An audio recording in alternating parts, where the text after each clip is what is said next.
नमस्कार दोस्तों बिहार में एसआईआर की फाइनल लिस्ट मुख्य चुनाव आयुक्त ज्ञानेश कुमार के गले का फांस बन गया है। जो ज्ञानेश कुमार वोट चोरी के मुद्दे पर राहुल गांधी से हलफनामा मांग रहे थे, वो खुद अब बहुत बुरे फंस चुके हैं। हालत इतनी खराब हो गई कि एक तरफ सुप्रीम कोर्ट में उनके खिलाफ तैयारी हो रही, तो दूसरी तरफ विपक्ष ने ऐसी रणनीति बनाई है कि ज्ञानेश कुमार को पटना भागना पड़ा।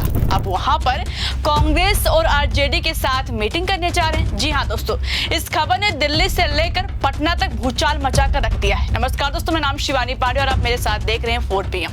दोस्तों सबसे पहले आप खबर देखिए, विपक्ष ने ज्ञानेश कुमार के खिलाफ कैसी और क्या तैयारी की है। सुप्रीम कोर्ट में सुनवाई से पहले विपक्ष बना रही ये रणनीति, काटे और जोड़े गए नामों से लेकर क्या है पूरा प्लान।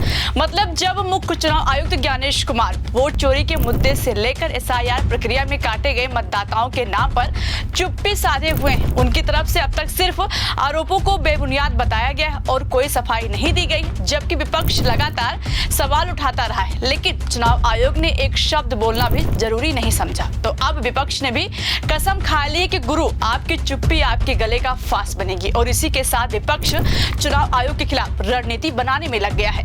खबर है कि कांग्रेस के साथ बिहार में विपक्षी खेमे के अन्य दल एसआईआर की ड्राफ्ट और अंतिम मतदाता सूची में जोड़े और काटे गए नामों की संख्या समेत अन्य पहलुओं का गहराई से अध्ययन कर रहा है। विपक्षी दल 7 अक्टूबर को सुप्रीम कोर्ट में होने वाली सुनवाई से पहले अंतिम मतदाता सूची में हुई कथित गड़बड़ियों को सामने लाने की पूरी तैयारी में है। एसआईआर की ड्राफ्ट मतदाता सूची को लेकर पहले से ही चुनाव आयोग को सुप्रीम कोर्ट ले जा चुके हैं। विपक्षी दल अब अंतिम मतदाता सूची में काटे और जोड़े गए नामों से लेकर इस दौरान पूरी प्रक्रिया की खामियों को उजागर कर चुनाव आयोग को घेरने को लेकर आश्वस्त हैं। दोस्तों इस खबर से चुनाव आयोग के पसीने छूट रहे हैं। विपक्ष किसी भी कीमत पर चुनाव आयोग के खिलाफ शांत बैठने के मूड में नजर नहीं आ रहा है। ड्राफ्ट सूची से लेकर फाइनल लिस्ट की पूरे डेटा के साथ सुप्रीम कोर्ट जाने की तैयारी में है। जैसे ही खबर ज्ञानेश कुमार के कानों तक पहुंची, पटना आने की तैयारी में लग गए।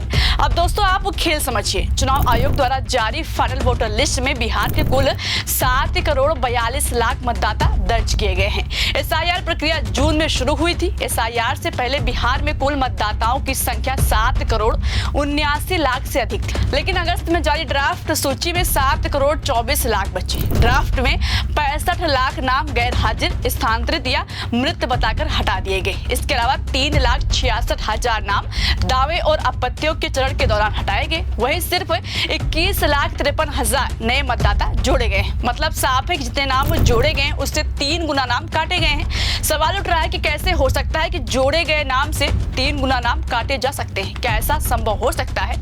आखिर कैसे 3 गुना नाम काटे गए, ये बात किसी को हजम नहीं हो रही, इसलिए विपक्ष ने कमर कस ली है। दोस्तों आपने भी सुना और देखा होगा कि कितने लोग ऐसे थे जिन्होंने खुद सामने आकर चुनाव आयोग का चेहरा बेनकाब किया है और चीख चीख कर कह रहे थे कि चुनाव आयोग ने उनका अधिकार छीन लिया है। किसी का नाम मरा बताकर काटा गया तो किसी के दस्तावेजों में कमियां बताकर काटा गया। अब दोस्तों खबर इधर आई कि 7 अक्टूबर को ड्राफ्ट और अंतिम लिस्ट में धांधली का डेटा इकट्ठा करके विपक्ष सुप्रीम कोर्ट जा रहा है। जब सुप्रीम कोर्ट में एसआईआर पर सुनवाई होगी तो जज साहब के सामने चुनाव आयोग के सारे कारनामों को रखा जाएगा कि किस तरह से घपला हुआ है, कैसे जनता के अधिकार छीने गए हैं। अब जैसे ही खबर चुनाव आयोग तक पहुंची, ज्ञानेश कुमार के पसीने छूट गए, उनकी घबराहट बढ़ गई। ऐसा हम क्यों कह रहे हैं? क्योंकि दोस्तों इसी के बाद खबर सामने आई कि मुख्य चुनाव आयुक्त तो पटना आ रहे हैं। उन्होंने अपना पटना दौरा फिक्स कर लिया है। 4 अक्टूबर को पटना में राजनीतिक दलों के साथ मीटिंग करने जा रहे हैं, जिसमें कांग्रेस और आरजेडी के साथ कई राजनीतिक दल शामिल होंगे। दोस्तों क्या इससे पहले आपने सुना था कि चुनाव की तारीखों के ऐलान से पहले मुख्य चुनाव आयुक्त ने राजनीतिक दलों के साथ बैठक की है? कभी नहीं। ज्यादा लंबा मत जाइए, हाल ही में हुए चुनाव की बात कर लीजिए, चाहे वो झारखंड चुनाव की बात कर लीजिए या हरियाणा, जम्मू कश्मीर, महाराष्ट्र या फिर दिल्ली चुनाव की बात कर लीजिए। इन राज्यों की विधानसभा चुनाव के वक्त चुनाव आयोग ने राजनीतिक दलों के साथ बैठक नहीं की। हालांकि इससे पहले बैठकें हुई हैं, लेकिन इधर कुछ सालों में नहीं हुई हैं। ऐसा पहली बार होने जा रहा है जब राजनीतिक दलों के साथ बैठक होगी। ज्ञानेश कुमार के कार्यकाल में चुनाव की तैयारियों को लेकर राजनीतिक दलों के साथ पहली मीटिंग है और ऐसे समय में हो रही है जब चुनाव आयोग को चौतरफा गिरा हुआ है। वोट चोरी का मुद्दा तो चुनाव आयोग का काल बना हुआ है। राहुल गांधी 2 बार प्रेस कॉन्फ्रेंस करके देश के सामने चुनाव आयोग का चेहरा बेनकाब कर चुके हैं और देश की जनता के सामने विथ प्रूफ बता चुके हैं कि चुनाव आयोग भाजपा के लिए वोट चोरी करता है। दूसरा एसआईआर में 65 लाख मतदाताओं का नाम काटा गया। किसी को मरा बताकर तो किसी के दस्तावेज में कमियां बताकर काटा गया। ड्राफ्ट सूची से लेकर अंतिम सूची तक धांधली ही उजागर हुई है। विपक्ष ने शुरू से विरोध किया, मगर इसके बाद भी चुनाव आयोग अपनी हरकतों से बाज नहीं आया। इसलिए विपक्ष ड्राफ्ट और अंतिम सूची का अध्ययन करने में लग गया है और सुप्रीम कोर्ट में पेश करने जा रहा है। इसलिए ज्ञानेश कुमार को मजबूरी में 2 दिन के लिए पटना आना पड़ रहा है। 4 और 5 अक्टूबर को पटना में रहेंगे, चुनाव की तैयारी का जायजा लेंगे और राजनीतिक दलों के साथ मीटिंग करेंगे। राजनीतिक दलों के साथ बैठक 4 अक्टूबर को पटना के होटल ताज में सुबह 10 बजे से दोपहर 12 बजे तक होगी। बैठक की अध्यक्षता मुख्य चुनाव आयुक्त ज्ञानेश कुमार करेंगे। इसमें मान्यता प्राप्त राष्ट्रीय और राज्य स्तरीय राजनीतिक दलों के प्रतिनिधियों को आमंत्रित किया गया है। हर पार्टी से अधिकतम 3 प्रतिनिधियों को शामिल होने की अनुमति दी जाएगी।